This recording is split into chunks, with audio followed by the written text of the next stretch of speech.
Hello friends, ഇന്ന് നമ്മൾ നോക്കുന്നത് സോളാർ പാനൽ നമ്മൾ കണക്ട് ചെയ്യുന്ന MPPT, അതായത് 50 ആംപിയറിൻ്റെ ആശാ പവറിൻ്റെ സോളാറിൽ കണക്ട് ചെയ്യുന്ന MPPT ആണ്. അതിൻ്റെ ഡീറ്റെയിൽസാണ് നമ്മളത് നോക്കുന്നത്. അത് കണക്ട് ചെയ്തിട്ട് വെച്ചിട്ട് ഓൾറെഡി ഉണ്ട്. അപ്പോൾ അത് ജസ്റ്റ് അതിൻ്റെ കാര്യങ്ങൾ തിരിച്ചൊന്ന് ചെക്ക് ചെയ്യാം. സോളാർ MPPT ചാർജ് കൺട്രോളർ, അത് മൾട്ടി വോൾട്ടേജ് ചാർജിങ് ആണ്. അതിൻ്റെ അത് 3 ഇൻഡിക്കേഷനാണ് വരുന്നത്. അപ്പോൾ ഈ ഫ്രണ്ടിൽ കാണുന്ന 4 സ്വിച്ചുകളുണ്ടാവും. ഈ 4 സ്വിച്ചുകൾ എങ്ങനെ ഓപ്പറേറ്റ് ചെയ്യാമെന്ന് അതിൻ്റെ സൈഡിലായിട്ട് കറക്റ്റ് എങ്ങനെ സെറ്റ് ചെയ്യാമെന്നൊക്കെ ഡയറക്റ്റ് കൊടുത്തിട്ടുണ്ട്. ഓൾറെഡി ഈ പറയുന്ന രീതിയിൽ പാഷ പവർ തന്നെ അതിന് കമ്പനി ബേസ് ചെയ്ത് എല്ലാ കാര്യങ്ങളും സെറ്റ് ചെയ്തിട്ടാണ് വരുന്നത്. അതായത് നോർമൽ ലെവലിൽ വേണ്ട കാര്യങ്ങളെല്ലാം സെറ്റ് ചെയ്തിട്ടാണ് വരുന്നത്. പ്രത്യേകിച്ച് നമുക്ക് മാറ്റം വരുത്തേണ്ട കാര്യങ്ങളൊന്നും തന്നെ ഇല്ല. ഇനി എന്തെങ്കിലും ചേഞ്ചസോ കാര്യങ്ങളൊക്കെ ചെയ്യുന്നതിന് വേണ്ടിയിട്ടാണ് നമുക്ക് വേണമെങ്കിൽ ചെയ്യണമെങ്കിൽ ചെയ്യാം എന്നുള്ള രീതിയിലാണ് കൊടുത്തിരിക്കുന്നത്. നമുക്ക് ഈ പാനലിൽ നിന്നും വരുന്ന ഈ MPPT നമുക്ക് ശരിക്കും 2 രീതിയിൽ നമുക്ക് കണക്ട് ചെയ്യാം. അതായത് 12 വോൾട്ടിലും കണക്ട് ചെയ്യാം, 24 വോൾട്ടിലും കണക്ട് ചെയ്യാം. അതായത് 12 വോൾട്ട് ബാറ്ററി 24 വോൾട്ട് ബാറ്ററിയിൽ കണക്ട് ചെയ്യാം. അപ്പോൾ അതിൻ്റെ കറക്റ്റ് കാര്യങ്ങൾ 12 വോൾട്ട് ബാറ്ററിയിലാണെങ്കിൽ മാക്സിമം നമുക്ക് 12 വോൾട്ട്, അതായത് ഒറ്റ ബാറ്ററി 12 വോൾട്ടിന് നമ്മൾ കൊടുക്കുകയാണെങ്കിൽ, അതായത് പാനലിൽ നിന്ന് വരുന്ന വോൾട്ടേജ് മാക്സിമം നമുക്ക് 60 വോൾട്ട് വരെ കൊടുക്കാം. 60 വോൾട്ട് 900 വാട്ട്സ് വരെ നമുക്കതിൽ നിന്ന് കണക്ട് ചെയ്യാവുന്ന രീതിയിലാണ് സെറ്റ് ചെയ്തിട്ടുണ്ട്. ഇനി അതല്ല നമുക്ക് 24 വോൾട്ടിൻ്റെ ബാറ്ററിയാണ് നമ്മൾ കണക്ട് ചെയ്യുമെങ്കിൽ 1400 വാട്ട്സ് വരെ നമുക്ക് കണക്ട് ചെയ്യാം, പാനൽ കണക്ട് ചെയ്യാം. അതായത് നമ്മൾ സിമ്പിളായിട്ട് പറഞ്ഞാൽ 12 വോൾട്ടിൻ്റെ ബാറ്ററി കാര്യങ്ങളൊക്കെയാണ് നമ്മൾ കൊടുക്കുന്നതെങ്കിൽ നമുക്ക് 900 വാട്ട്സ് വരെയുള്ള പാനൽ നമുക്ക് കണക്ട് ചെയ്യാം, 60 വോൾട്ട് വരെ മാക്സിമം കിട്ടുന്ന രീതിയിൽ. ഇനി അതല്ല നമ്മൾ രണ്ടാമത് പറഞ്ഞ പോലെയാണെങ്കിൽ 24 വോൾട്ടിൻ്റെ ബാറ്ററി ആണെങ്കിൽ 2 ബാറ്ററിയാണ് നമ്മൾ കണക്ട് ചെയ്യുമെങ്കിൽ നമുക്കതിൽ 90 വോൾട്ട് വരെ മാക്സിമം നമുക്ക് കണക്ട് ചെയ്യാം.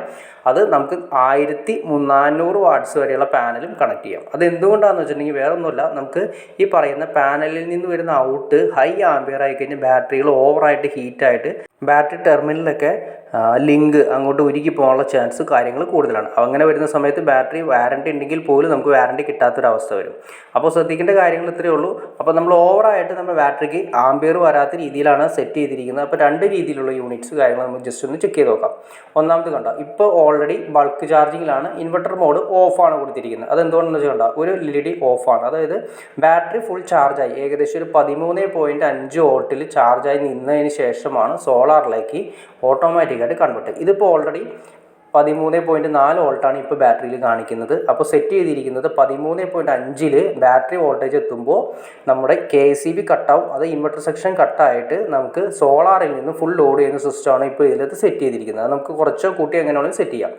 അപ്പോൾ ഇപ്പോൾ നിങ്ങൾ നോക്കി അറിയാൻ പറ്റും കണ്ടോ, ഇപ്പോൾ ഓൾറെഡി ചാർജ് ചെയ്തുകൊണ്ടിരിക്കുന്നു. സോളാറിൻ്റെ പ്രസൻസ് ഉണ്ട്. സോളാറിൽ നിന്നും ബാറ്ററി ചാർജ് ചെയ്തുകൊണ്ടിരിക്കുകയാണ് ചെയ്തിരിക്കുന്നത്.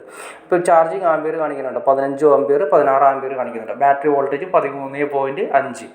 അപ്പോൾ അത് 15 ആകുന്ന നേരത്തെ പറഞ്ഞ പോലെ 13.5 ആവുന്ന സമയത്ത് സോളാറിലേക്ക് ലോഡ് ഓൺ സോളാർ എന്ന് പറയുന്ന ഇൻഡിക്കേറ്റർ വർക്ക് ചെയ്യും. ഇന്നത്തെ യൂണിറ്റ്സ് നോക്കി അറിയാൻ പറ്റും, ഏകദേശം 9 മണിയായിട്ടുള്ളൂ. ഏകദേശം 0.1 യൂണിറ്റ്സ് ആണ് കാണിക്കുന്നത്. അതായത് 0.1 യൂണിറ്റ്സ്, അതായത് ഒരു യൂണിറ്റിൻ്റെ 10%. ഇതേ ലെവലിൽ തുടർന്ന് പോയി കഴിഞ്ഞാൽ ഏകദേശം ഒരു 9:30-10 മണിയാകുമ്പോൾ നോർമൽ ലെവലിൽ ഒരു 9 ആകുമ്പോഴേക്കും ഈ 13.5 വോൾട്ടിലേക്ക് എത്തും.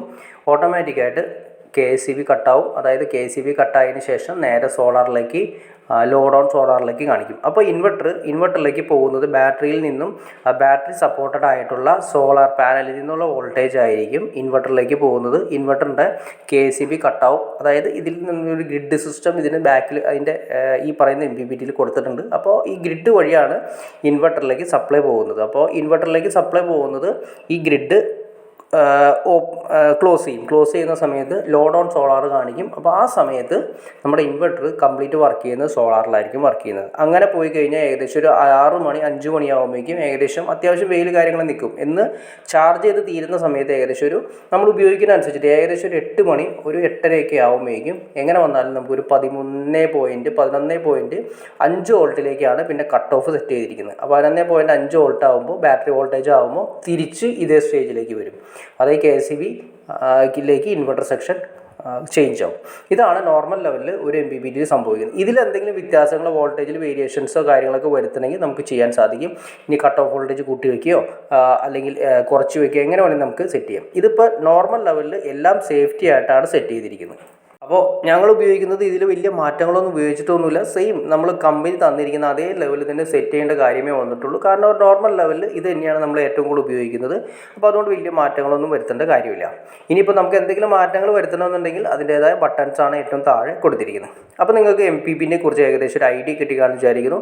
ഇനി ഇതിനെക്കുറിച്ച് ഡീറ്റെയിൽ ആയിട്ട് നിങ്ങൾക്ക് അറിയണോ താല്പര്യം തീർച്ചയായിട്ടും നിങ്ങൾ കമൻറ്റ് ചെയ്യുക. കമൻറ്റ് ചെയ്യുന്ന സമയത്ത് കട്ട് ഓഫ് വോൾട്ടേജും കാര്യങ്ങളൊക്കെ ഞാൻ ജസ്റ്റ് നിങ്ങളെ കാണിച്ചു തരാം. എങ്ങനെയാണ് വൈകിട്ടാവുന്ന സമയത്ത് എങ്ങനെയാണ് കട്ട് ചെയ്ത് KCBയിലേക്ക് മാറുന്നതും അതിനുശേഷം കാലത്ത് ഒരു 9:00 ആകുമ്പോൾ എങ്ങനെയാണ് അത് കൺവേർട്ട് ചെയ്ത് സോളാറിലേക്ക് ചേഞ്ച് ചെയ്യണമെന്നും ഒരു ദിവസം എത്ര യൂണിറ്റ്സ് നമുക്ക് മാക്സിമം ഉണ്ടാവുമെന്നും അടുത്ത വീഡിയോയിൽ നമ്മൾ ഉൾപ്പെടുത്താം. അതെല്ലാം നിങ്ങളുടെ ലൈക്കും ഷെയറും അതുപോലെ തന്നെ നിങ്ങളുടെ കമൻറ്റും അനുസരിച്ചിട്ടാണ് നമ്മൾ അടുത്തൊരു വീഡിയോ ചെയ്യാൻ ഉദ്ദേശിക്കുന്നത്. അപ്പോൾ തീർച്ചയായിട്ടും നിങ്ങൾക്ക് ഇഷ്ടപ്പെട്ടെങ്കിൽ വീഡിയോ ഇഷ്ടപ്പെട്ടെങ്കിൽ തീർച്ചയായിട്ടും ലൈക്ക് ചെയ്യുക, ഷെയർ ചെയ്യുക, ചാനൽ ഒന്ന് സബ്സ്ക്രൈബ് ചെയ്തേക്കുക. എന്നാൽ മാത്രമേ നമുക്ക് ഇതുപോലുള്ള ഇൻഫർമേറ്റീവായ വീഡിയോസ് ചെയ്യാനൊരു മോട്ടിവേഷൻ ലഭിക്കുള്ളൂ. അപ്പോൾ തീർച്ചയായിട്ടും ചാനൽ ഒന്ന് സബ്സ്ക്രൈബ് കൂടി ചെയ്തേക്കുക, ലൈക്കും കൂടി ചെയ്തേക്കുക. ഓക്കെ ഫ്രണ്ട്സ്, അടുത്ത വീഡിയോയിൽ കാണുന്നവരെ ഓക്കെ.